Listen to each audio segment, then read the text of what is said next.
所有嘅功夫練習者都會期望自己嘅出拳快，最大限度比對方更快。我與來自西班牙嘅一班朋友一齊探討過呢個問題。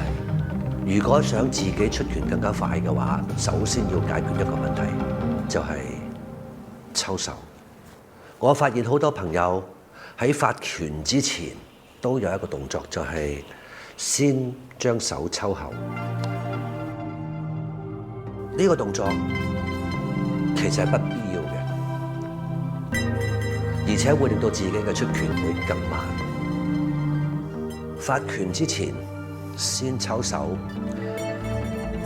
可以將個距離拉遠，延長發拳嘅路線，將手呢個物質加速度，形成一個更加強嘅衝擊力。但係咁樣做嘅話，會損耗更加多嘅時間成本。我嘅手本來喺原點呢個位，發拳之前拉後，呢一個就係需要嘅第一個時間成本。再重新啟動，經過原位，成為一個雙倍嘅時間成本。再繼續進擊，1、2、3，咁樣一共係需要3嘅時間成本。如果我哋嘅對手佢嘅發拳唔需要抽手，能夠直接喺原點直接咁樣產生一個有效嘅攻擊，自己就會變成輸喺時間，因為自己延長咗自己嘅攻擊路線，加長自己嘅發拳時間。時間係勝負嘅關鍵，係重要嘅成本。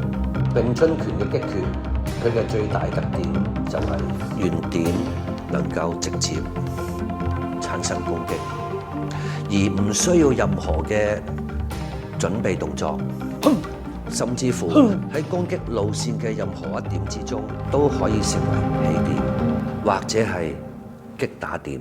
如果要自己嘅出拳可以打得更快，我哋可以喺小念頭入面揾到線索。我哋由攤手開始進行探索。Power from the ground. Okay? You just remember the feeling from here to here. Okay? Here. Go, go, go, go, go, go, go. Now, show you. Finger, palm, and forearm. Same line.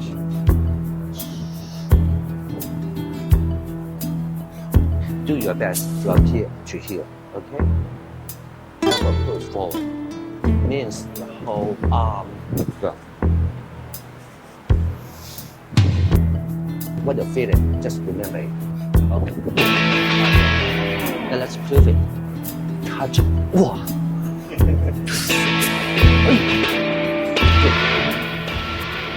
This is the first lesson about your punch. 喺過程之中，同大家一齊探索唔同嘅練習方法，發拳嘅路線，黐手練習，腰馬合一，加強發拳嘅強度。Where and what and how is your power come from？ 力從地起 ，and tell me。路線維持距離，look at your focus on the touch。除此之外，支撐、整體結構同埋擊拳嘅關係，靈活步伐輔助出拳嘅速度。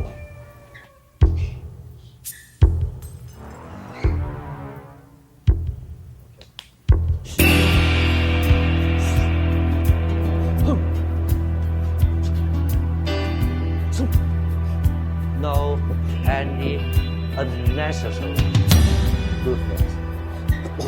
軸心轉移以達到全勁嘅效果。呢啲一切都會對法拳嘅快與慢同埋力度，甚至喺技擊技術方面，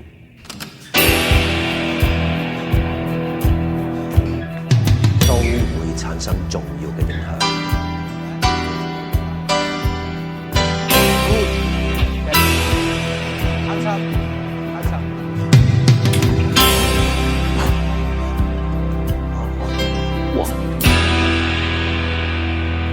我向大家提供咗好多好重要嘅資料同埋建議，但係我發覺我遺漏咗一個好重要嘅技擊觀念，當時冇同大家講清楚嘅。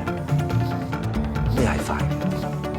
當然大家必然會立即聯想到快就係速度，只要速度夠快，就可以俾對手先擊中。喺技擊層面，快與慢，從來就係一個對比，等同於明同暗。如果冇光亮冇明，我哋何來會感受到一個暗嘅存在？